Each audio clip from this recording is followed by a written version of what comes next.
रास्ते में उनका काफिला दिखा, मैंने इशारा किया, नमस्ते किया, उन्होंने दूर से नमस्ते किया और इशारा किया कि मैं वापस आ रहा हूँ। लौट के 15-20 मिनट वापस आए, उन्होंने अपना काफिला रोका, प्रोटोकॉल तोड़ के रोका।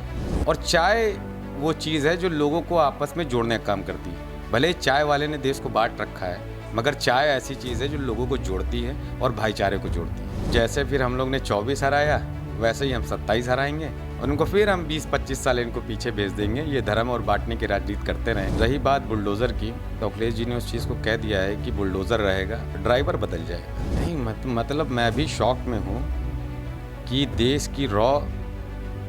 देश की तमाम एजेंसियाँ वो नहीं पता कर पाई जो धुरंधर मूवी के डायरेक्टर ने पता कर लिया कि सभी का खून शामिल है यहाँ पे, हिंदुस्तान किसी का बाप का थोड़ा। अखिलेश यादव अपने काफिले के साथ गुजर रहे थे, काफ़ी गाड़ियां थी। एक तस्वीर वहां से वायरल होती है जो इस वक्त सियासी गलियारों में हलचल पैदा कर रही है। हर कोई जानना चाहता है कि अखिलेश यादव अपने काफिले से अगर उतरे तो किसके लिए उतरे, और फिर चाय पिए तो किसके साथ पिए, वो शख्स कौन था, वो व्यक्ति कौन था। तो वो शख्स हमें मिल गए हैं, उनका नाम है मोहम्मद इखलाक। उनसे बातचीत करेंगे और जानने की कोशिश करेंगे, जब अखिलेश यादव गुजर रहे थे काफिले के साथ, आपको देखे और रुकते हैं और फिर चाय पीते हैं, कहाँ गुजर रहे थे, कहाँ क्या स्थिति थी और फिर क्या बात हुई। देखिए, सबसे पहले बहुत बहुत धन्यवाद आपका। राष्ट्रीय अध्यक्ष जी के कल प्रोग्राम लगे हुए थे, वो एक जगह ईद मिलने जा रहे थे। रास्ते में उनका काफिला दिखा, मैंने इशारा किया, नमस्ते किया, उन्होंने दूर से नमस्ते किया और इशारा किया कि मैं वापस आ रहा हूँ। जो हम समाजवादी लोग बेहतर जानते हैं कि राष्ट्रीय अध्यक्ष जी क्या इशारा करना चाह रहे हैं। हम लोग वहाँ रुके रहे, पूरा यकीन था कि राष्ट्रीय अध्यक्ष जी रुकेंगे। लौट के 15-20 मिनट वापस आए, उन्होंने अपना काफिला रोका, प्रोटोकॉल तोड़ के रोका। रुके चाय के लिए, मैंने कहा, राष्ट्रीय अध्यक्ष जी ने चाय पी, लोगों से चर्चा की और लोग आ गए थे। तो करीबन 10-15 मिनट उन्होंने अपने विदाउट प्रोटोकॉल एक सम्मान दिया। और यही जो एक नेता होता है, जो एक छोटे कार्यकर्ता की पुकार पे रुक जाए, वही जन नेता बनता है, वही जन नायक बनता है और वही अखिलेश बनता है। तो ये क्या कुछ बात हुई, कुछ गुरु मंत्र दिए, क्योंकि 27 का चुनाव है। नहीं, हमेशा से देखिए गुरु मंत्र देते रहते हैं, लोगों की मदद करो, लोगों को एक साथ रखो। और चाय वो चीज़ है जो लोगों को आपस में जोड़ने का काम करती है। भले ही चाय वाले ने देश को बांट रखा है, मगर चाय ऐसी चीज़ है जो लोगों को जोड़ती है और भाईचारे को जोड़ती है। वही मंत्र उन्होंने दिया कि लोगों को जोड़ते रहो, लोगों से मिलते रहो और भाईचारा बढ़ाते रहो। अखलाक जी, 27 का चुनाव नज़दीक है, आरोप प्रत्यारोप के बड़े खेल चल रहे हैं। अखिलेश यादव के ऊपर तमाम तरीके का आरोप लगा दे रहे हैं, जबकि 10 साल सत्ता से बाहर हुए हो गया, 10वां साल 9 साल पूरे हो गए, योगी सरकार जश्न मना रही है। क्या लगता है वापसी होगी 10 साल के बाद, जो 11वां साल लगेगा वो आप लोगों के लिए सुविधाई होगी? तो 11 तो वैसे भी शुभ होता है, 11 नंबर तो वैसे भी शुभ, चाहे 101 हो या 11 हो, तो ये बिल्कुल शुभ होगा। और जनता भी इस चीज़ को देख रही है, बहुत पीड़ित परेशान हो चुकी है भारतीय जनता पार्टी से। लगातार जो इन्होंने वादे किए, वादे खिलाफी किए, लोगों को सिर्फ हिंदू मुसलमान किया, लोगों को बांटा। तो पूरी एक एक जात, एक एक कम्युनिटी, सभी लोग, उत्तर प्रदेश की आवाम जनता जो है वो आदरणीय अखिलेश यादव साहब को अपना नेता मान रही है। 24 में मान लिया, उत्तर प्रदेश की सबसे बड़ी पार्टी बना दिया, हमको इस शासित सांसद दे दिए। तो जाहिर सी बात है 27 में सभी लोग हमारे साथ हैं। आदरणीय अखिलेश यादव साहब को मुख्यमंत्री बनाने जा रहे हैं। केशव प्रसाद मौर्य कह रहे हैं कि जैसे बिहार में तेजस्वी खराया, ऐसे पश्चिम बंगाल में ममता बनर्जी खराएंगे और घूम कर फिर अखिलेश को पटकनी दे देंगे। नहीं, तो जैसे फिर हम लोग ने 24 हराया, वैसे ही हम 27 हराएंगे और उनको फिर हम 20-25 साल इनको पीछे भेज देंगे। ये धर्म और बांटने की राजनीति करते रहें। जैसे इन्होंने लोगों को भ्रम फैला दिया कि 2014 के बाद देश आज़ाद हुआ, इनकी सांसद इस चीज़ को कहती थी। तो बताइए, इतिहास जो लोग मिटाने की कोशिश कर सके, संविधान मिटाने की कोशिश कर सके, जनता कब तक इस चीज़ को देखेगी? जनता सब दिख रही, जनता बहुत समझदार है और ऐसे नेता को कौन पसंद करना नहीं चाहेगा। मैंने कहा ना, मैं तो एक बहुत छोटा सा कार्यकर्ता हूँ जिसके आग्रह पे अखिलेश यादव साहब ने प्रोटोकॉल तोड़ दिया। तो वो व्यक्ति हैं जो हमेशा अपना वादा निभाते हैं और वादा इस बार जनता ने उनसे किया है कि वो अखिलेश यादव साहब को मुख्यमंत्री बनाने जा रही है। क्या कुछ कमियां देखते हैं सरकार में? अभी वर्तमान में मुख्यमंत्री योगी आदित्यनाथ हैं, बुलडोजर खूब गमक रहा है, चारों तरफ चल रहा है, नाम भी पड़ गया है बुलडोजर बाबा, और जहाँ जाते हैं बुलडोजर आ जाती है। लोग कह रहे हैं कि यूपी में बाबा ही धमाल और कमाल करने वाले हैं, अखिलेश बहुत पीछे हैं। नहीं, देखिए, रही बात बुलडोज़र की, तो अखिलेश जी ने उस चीज़ को कह दिया है कि बुलडोज़र रहेगा, ड्राइवर बदल जाएगा। तो जो राजनीति बुलडोज़र की भारतीय जनता पार्टी ने की है, तो वो सहने की भी हिम्मत रखे, वो अखिलेश यादव साहब ने कह दिया है। और मैं इस बुलडोज़र नीति के खिलाफ हूँ, पूरी तरीके से खिलाफ हूँ। और पक्षपात कितना होता है बुलडोज़र नीति में, अभी आप देखिए, एक बच्चे की 9 साल की रोज़ेदार की मौत, हत्या हो जाती है, उसकी यहाँ पे गोली मार दी जाती है। जो लोग के घर में हत्या होती है उनके खिलाफ एक ईंटा नहीं गिराया गया। वहीं दिल्ली के अंदर एक मुस्लिम की धातु हत्या हो जाती है, मामला अभी संज्ञान चला, उसका घर लोगों ने गिरा दिया, पुलिस देखती रही। तो ये बुलडोजर की नीति है जो लोगों को हिंदू मुसलमान करके भी उन पे चल रहा है। क्या बुलडोजर भी अब धर्म देख कर चल रहा है इस वक्त? पूरी तरीके से उत्तर प्रदेश के अंदर धर्म और पार्टी देख के बुलडोजर चल रहा है। अतीक अहमद को सीधा एसआई कनेक्शन दिखा दिया। धुरंधर मूवी आई है एक, उनका दिखा दिया कि एसआई वहाँ एसआई जो है उससे सीधा कनेक्शन था। पूरा ये जो गजवा हिंद का पूरा एक मामला चल रहा था। अतीक अहमद 60,000 करोड़ ब्लैक में आने वाले थे, अतीक अहमद मंगाने वाले थे। उसको कैसे देखते हैं? नहीं मतलब मैं भी शौक में हूँ कि देश की तमाम एजेंसियां वो नहीं पता कर पाई जो धुरंधर मूवी के डायरेक्टर ने पता कर लिया। और मैं तो समझता हूँ कि फिर सारे डायरेक्टर को हटा देना चाहिए और इन्हीं को ही, जो डायरेक्टर है धुरंधर के, इनको ही रॉ का और उसको चीफ बना देना चाहिए और मुख्य सलाहकार प्रधानमंत्री जी को बना लेना चाहिए। ऐसी खुफिया जानकारी जो लेके आए हैं धुरंधर मूवी में, अतीक अहमद को बताइए, सदन के अंदर सांसद जितने, प्रधानमंत्री स्वयं खड़े होकर श्रद्धांजलि दे रहे हैं, आतंकवादी को श्रद्धांजलि दे देंगे क्या सर? और एक मिर्ज़ापुर का डायलॉग भी है कि जब तक सिनेमा तब तक लोग बेवकूफ़ बनते रहेंगे। उसमें कहा कुछ और गया, मैं आपसे कुछ और कह रहा हूँ। झूठ परोसना सिनेमा में आदत है। भारतीय जनता पार्टी के कार्यालय में बनी हुई ये मूवी है और 27 के धुरंधर अखिलेश यादव जी होने जा रहे हैं। तमाम सभी लोगों को जो परेशानी है उसको दूर करेंगे।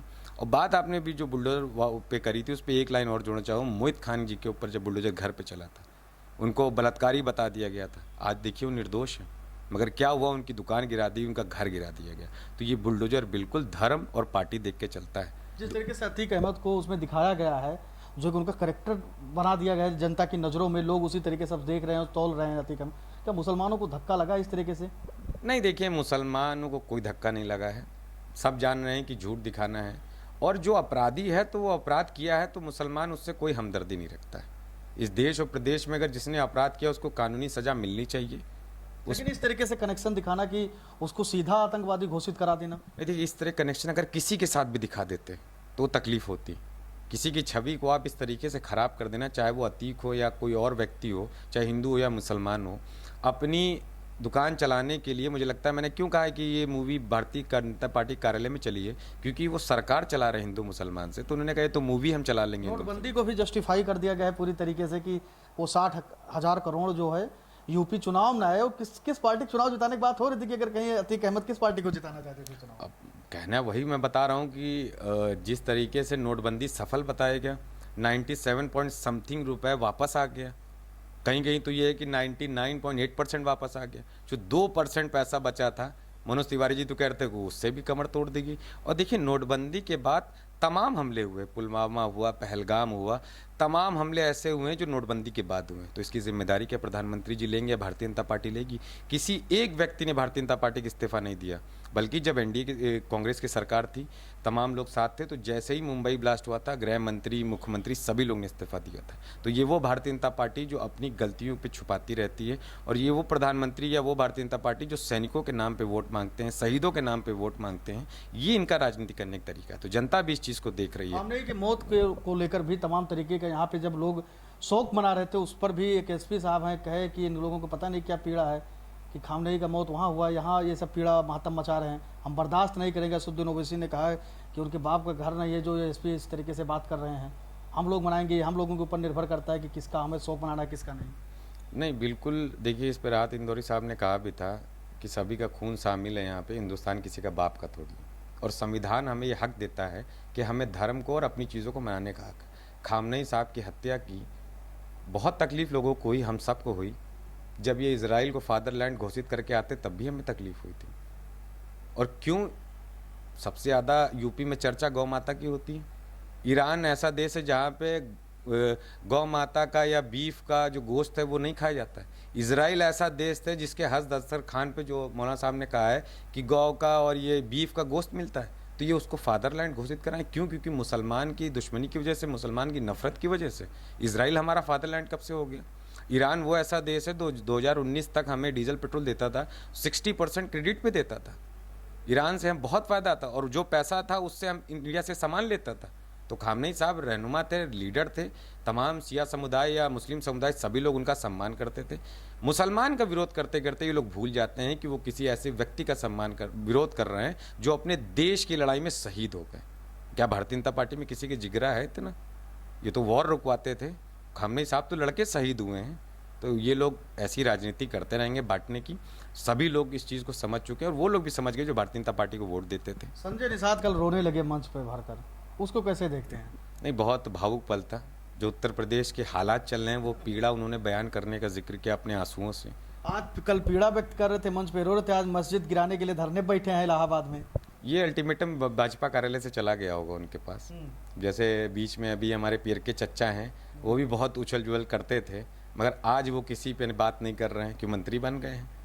तो इसी तरीके से जब वो रोए तो भारतीय जनता पार्टी के कार्यालय से उनको एक लेटर गया होगा कि आप अपनी राजनीति करिए जो भारतीय जनता पार्टी के है। तो अपना दुख भूल गए, भाई मंत्री का सुख भी तो लेना है। अगर दुख जनता का या उनके समाज का मैं समझता हूँ कि इनको इतनी परवाह है तो लड़े सरकार से, हम समाजवादी उनके साथ हैं। और उनको नेता बनाने काम भी आदरणीय अखिलेश यादव साहब ने किया था। सांसद बनाने किसने काम किया था? समाजवादी पार्टी ने, अखिलेश यादव साहब ने उनको काम किया था। राजभर समाज को कोई क्या नाम है, ओपी राजभर साहब को कोई पूछता नहीं था। उत्तर प्रदेश के अंदर समाजवादी पार्टी में जब से आए समाजवादी पार्टी ने बढ़ाने का काम किया। जिस चीज़ को समाजवादी पार्टी ने बढ़ाया अखिलेश यादव साहब ने कहा धोखा देकर चले गए। तो जनता तो जवाब देगी, उनके समाज के लोग भी जवाब देंगे उनको। पीडीए की बात हो रही है, अखिलेश यादव 2024 में पीडीए लेकर आते हैं, सफलता मिलती है, 37 सीटें जीतते हैं, बीजेपी आधे पा जाती है। कहा जा रहा है कि अखिलेश यादव जब से पीडीए उनका मजबूत हुआ, 24 चुनाव देखा गया, तब से कुछ नेता और भी पीडीए के समीकरण साधने के लिए आ गए। 2 नेता इस वक्त हैं चर्चा में, एक चंद्रशेखर आजाद रावण, दूसरा अखिलेश यादव। और बीजेपी का तो 2014 से लेकर अभी तक वोट पा रही है। आपको क्या लगता है कि ये दोनों नेता अगर वोट में बंटवारा किए तो नुकसान किसको होगा? नहीं, देखिए, समाजवादी पार्टी ऐसी पार्टी है जो लोगों को राजनीति करने की एक लाइन देती है। उत्तर प्रदेश के अंदर सबसे ज़्यादा कोई पीड़ित था तो पीड़ित समाज का था, पिछड़ा, दलित, अल्पसंख्यक। और पिछड़ों में जो अगड़ों में भी जो पिछड़ा है, जो भी पीड़ित है वो पीडीए। अखिलेश जी ने कहा जितने भी लोग पीड़ित थे उनकी लड़ाई समाजवादी पार्टी लड़ रही थी। तो हम तो धन्यवाद देते हैं और अखिलेश यादव साहब भी कहते हैं कि चलिए समाजवादी पार्टी को ही देख के कम से कम लोग अपनी अपनी पीडीए लेके आ रहे हैं, अपने अपने समाज की लड़ाई लड़ रहे हैं। चंद्रशेखर साहब भी लड़े, तमाम लोग लड़े, बस जो उनकी जनता है उसकी लड़ाई लड़े, उसकी जो परेशानी है उसको दूर करें। हमारी सबके साथ शुभकामनाएं। चंद्रशेखर आजाद को लेकर तमाम लोग कहते हैं कि बीजेपी की बी टीम है, आप मानते हैं क्या? नहीं, देखिए, बी और सी टीम मानने का काम हमारा नहीं है, जनता तय करती है। दलित किसके साथ रहेंगे, दलित समाज किसके साथ है? क्योंकि आप समाजवादी पार्टी के नेता हैं, उनकी विचारधारा से तालमेल रखते हैं, तो दलित समाज किसके साथ है इस बार? क्योंकि 27 का चुनाव बड़ा चुनाव है, सत्ता या तो बनी रहेगी या तो बिगड़ जाएगी। देखिए, चाहे दलित समाज हो या अल्पसंख्यक समाज हो या अगड़ा हो, जो भी 24 में जिसके साथ था 27 में उसके साथ रहेगा। मुसलमान भी 27 में पूरी तरीके से सपा के साथ है। पूरी तरीके से दलित, मुस्लिम, अल्पसंख्यक, पिछड़े जितने लोग हैं सब समाजवादी पार्टी के साथ हैं और आदरणीय अखिलेश यादव साहब को अपना नेता देख रहे हैं, उनको मुख्यमंत्री बनाने चाह रहे हैं। अच्छा, एक और बात हम पूछ लेते हैं, क्योंकि लगातार समाजवादी पार्टी जब विधानसभा सत्र चला था तो कहते थे कि लखनऊ और दिल्ली की इंजनें टकरा रही हैं, योगी, मोदी, शाह। क्या लगता है आपको कि इस तरीके की भी नौबत है प्रधानमंत्री पद को लेकर? नहीं, बिल्कुल इंजन टकरा रहे थे और इंजन टकराते टकराते डिब्बे भी टकराने लगे थे। जो ओपी राजभर साहब हैं ये भी टकराने लगे थे। तो ये तो बहुत सी चीज़ें ऐसी हैं कि इंजन टकरा रहे थे और शायद अब इंजन को स्टीम दे दिया गया है या क्या कर दिया गया। इंजन इस वक्त शांत हैं, अब शायद किसी से सपना छीन लिया गया हो। योगी जी कहते हैं चाचा को ही किनारे कर दिया अखिलेश, शिवपाल को।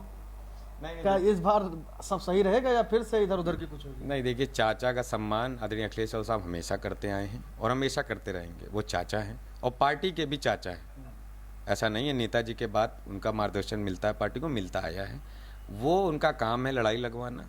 वो हिंदू मुसलमान में बांट बांट के थक गए हैं तो परिवार में बांटने का काम कर रहे हैं। चाचा भतीजे के साथ है, भतीजे चाचा के साथ है और दोनों मिलके प्रदेश की राजनीति बदलने जा रहे हैं और अखिलेश यादव साहब को मुख्यमंत्री बनाने जा रहे हैं। मोहम्मद अखलाक साहब थे जिनसे हमने बातचीत की। आपने तमाम प्रश्नों का हमारा बेबाकी से उत्तर दिया और साफ तौर पे कहा कि 27 के चुनाव में इस बार साइकिल चलेगी और अखिलेश यादव की सत्ता में वापसी होगी और वो दोबारा उत्तर प्रदेश की कुर्सी पर मुख्यमंत्री पद को संभालते हुए नजर आएंगे। सारे जाति, सारे लोग, सारे वर्ग अखिलेश यादव के साथ हैं इस वक्त। कैमरा सहयोगी शिवांशु पटवा के साथ मैं संजय पांडे, फिल्म टेक्स, लखनऊ।